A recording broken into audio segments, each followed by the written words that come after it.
this security, fear is replaced by hope and the desire to build for the future. Marines work side by side with the village people, constructing churches, hospitals, and schools.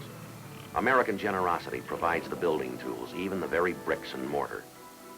Through many civic action funds, and the Marine Corps Reserve Care Program is one of them, Americans are giving unstintingly to help in this rebuilding of a nation and its people. In classrooms such as this, children, and adults too, are learning for the first time of the vast potentials of our free and democratic system. It is on this other front in the battle to win the hearts and minds of the Vietnamese people that will be determined the kind of world their children, and our children too, will come to inherit. The Navy corpsman with his bar of soap and his bag of medical gear already is well loved by the Vietnamese people, symbol of America's helping hand. But he is only one of 100,000 Navy men committed to the war in Vietnam.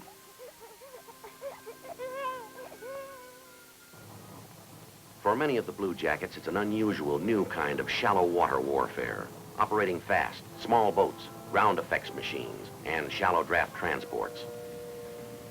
They hunt down and destroy the waterborne Viet Cong and act as advisors to the Vietnamese Navy as they move their troops along the water high roads for an attack on a riverside VC encampment.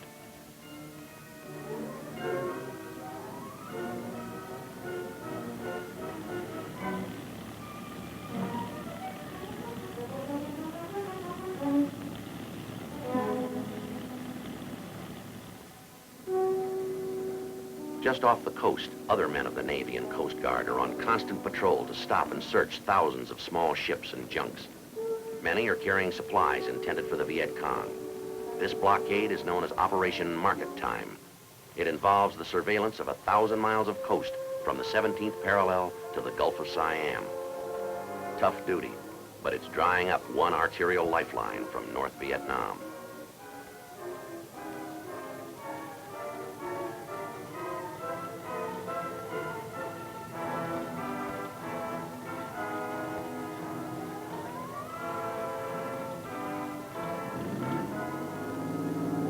Well offshore, in the deep blue of the China Sea, is the backbone of our Navy's surface forces, the aircraft carrier.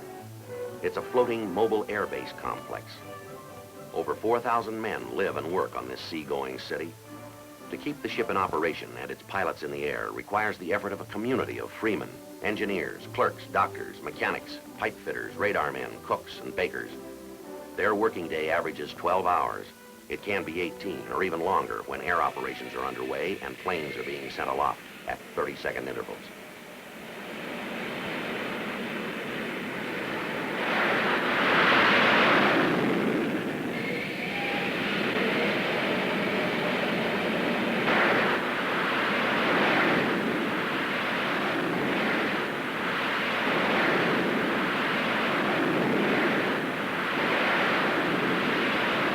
About half of all the combat sorties over North Vietnam have been flown by Navy and Marine pilots.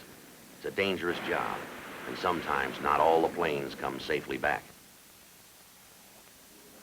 A search and rescue helicopter hurries on its way when that radioed distress call, Mayday, signals a pilot in trouble.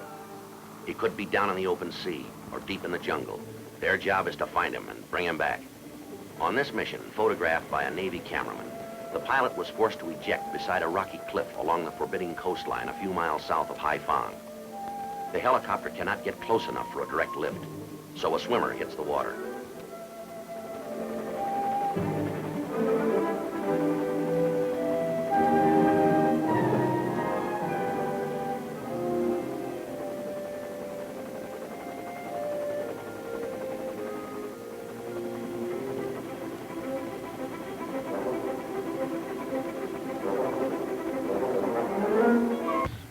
Find clues and try to put them together.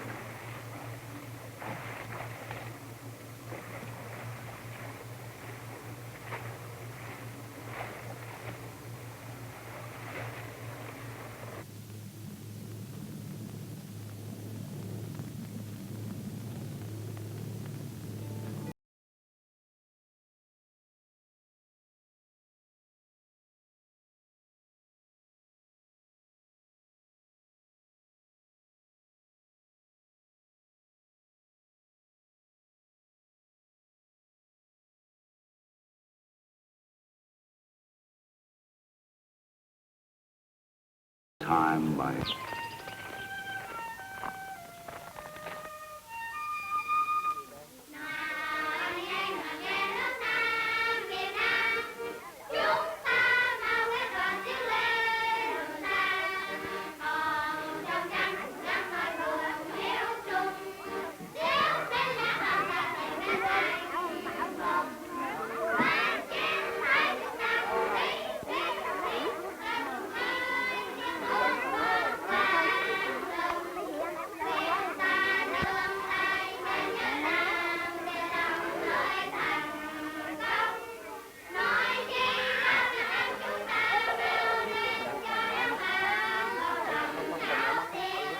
The men have come 30 miles to the village of Hung Mi on the Cochin River.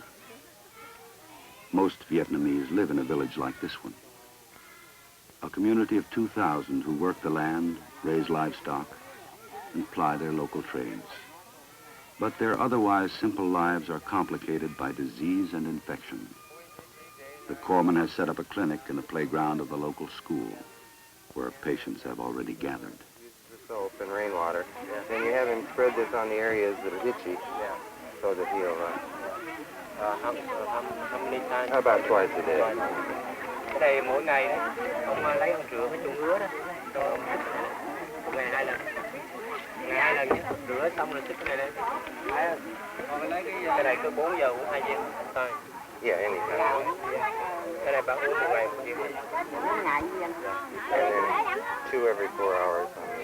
Or something for her headache. Oh, wait a minute. Does she have a bottle? Does she have a bottle of ointment? Yeah. Okay. There are no monuments to what is accomplished here. There is no glory. But in this war, the work done here has become as important as any battle.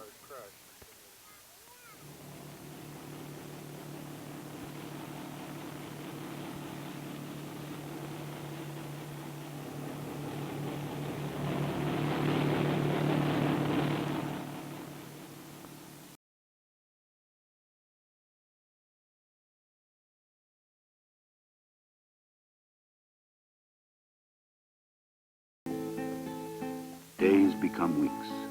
Weeks give way to long months on the river. A new season comes to the Mekong Delta. Monsoons begin in the east, move westward, and cloak the land in torrential rains.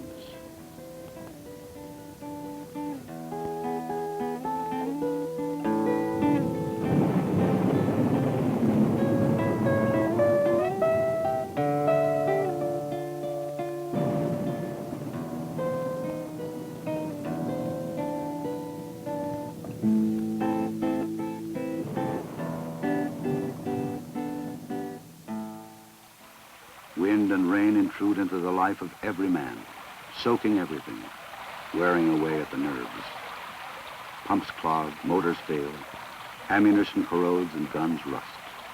For days, there is no pause, only the constant sound of rain against metal.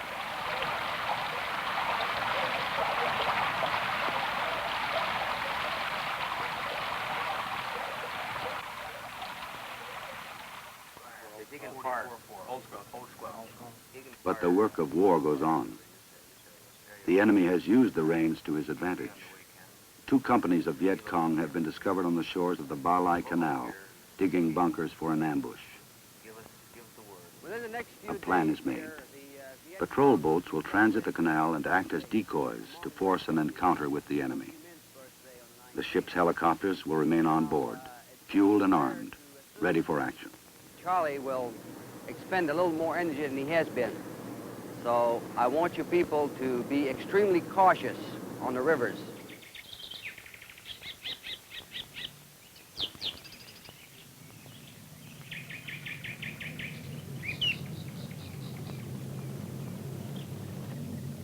The risks of entering a narrow canal are great.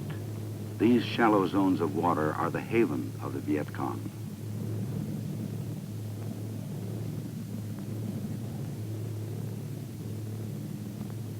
Boats are forced to move slowly, becoming easy targets for enemy fire.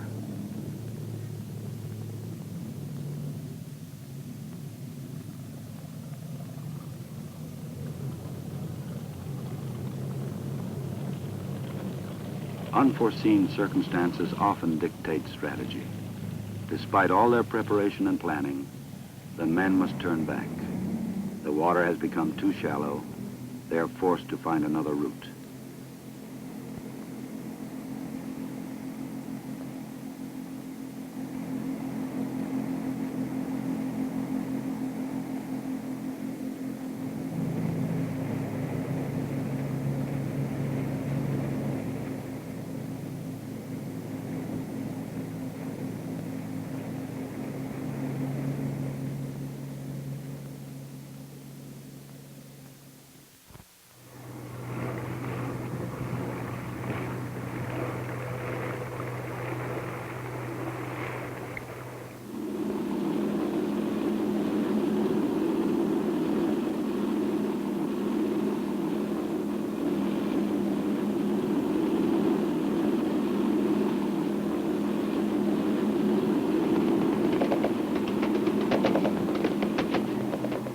Turn port 180.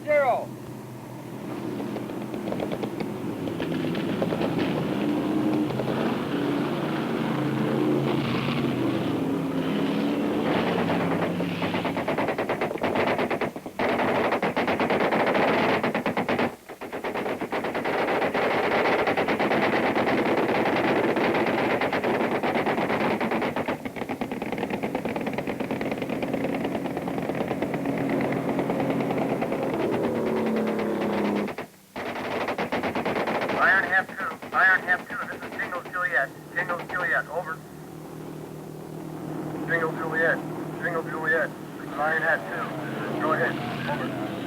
Iron Hat 2, Jingles Juliet. We're drawing fire from the beach. Coordinates X-ray Sierra, 540210. Need the helos, over. Sure, Juliet, this is Iron Hat 2. Roger out. Bridge, this is radio. Scramble the helos.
Okay, Bill. Check the fuel boost pump. Are we clear? Coming hot.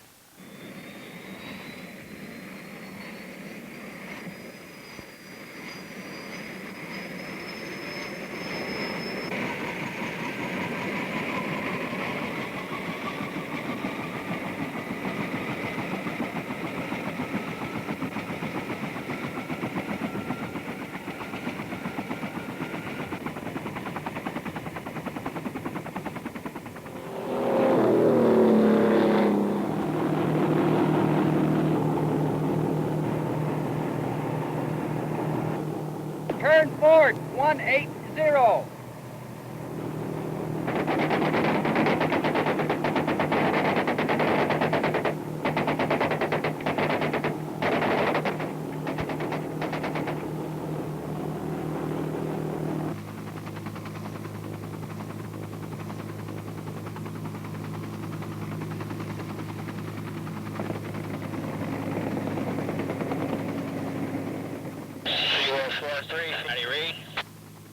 This is 4-3, read you 5. What's the story? No? This is 4-3, interrogative your intentions this time. This Kilo, We're still receiving automatic weapons fire from the beach there. This is 4-3. Do you have the smoke on the beach? this Kilo, that's affirmative, over. Roger, that's the target area there. Kilo, roger. Now, this is Kilo, we'll make a firing run, over. Kilo, this is 4-3. Let me know when you commence your run and we'll come in behind you there.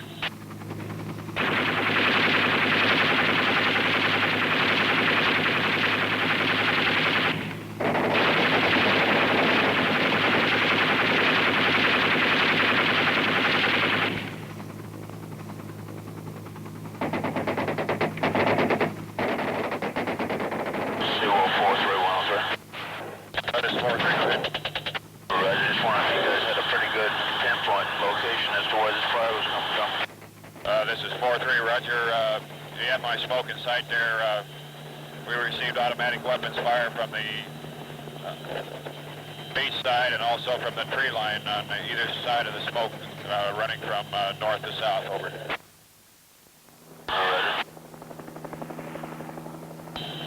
Also, this is 4-3. Be advised, they have a 157 recoilless in there. Over.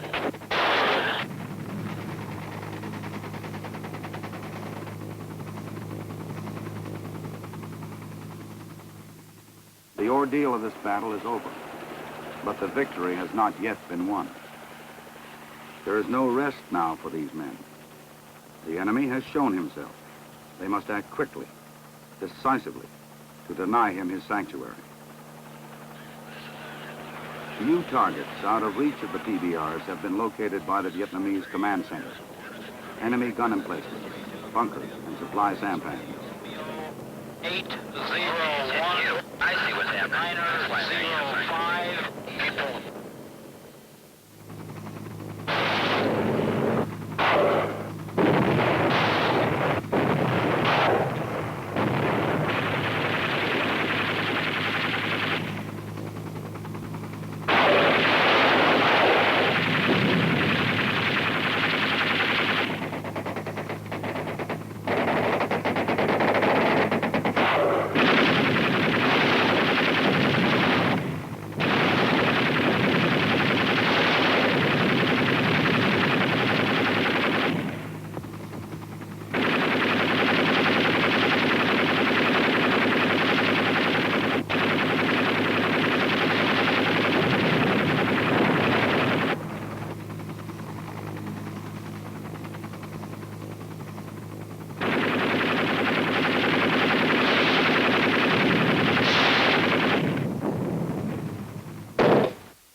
In this engagement, one of the helicopters was shot down by a sniper in a sampan. This is the price a few will pay in any war, the cost of involvement. And for the remainder of their tour in Vietnam, these men will pay this price time and again.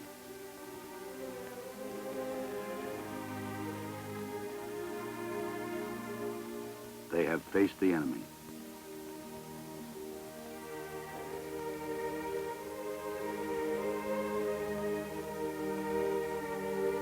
They have endured the ordeal of battle.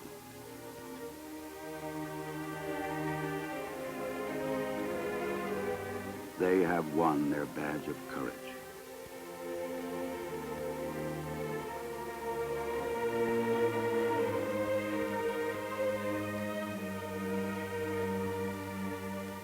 A wounded man comes in on a stretcher.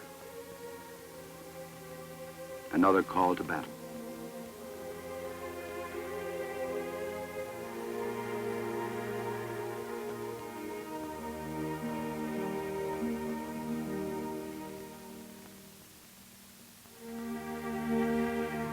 Tracers cutting the stillness of a twilight sky, stabbing at the fleeting shadow of a faceless enemy.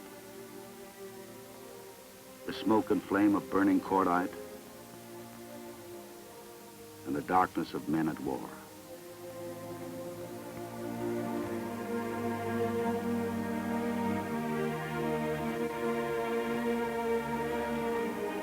The fight will go on. But these sailors, these worn and weary men, have kept the faith.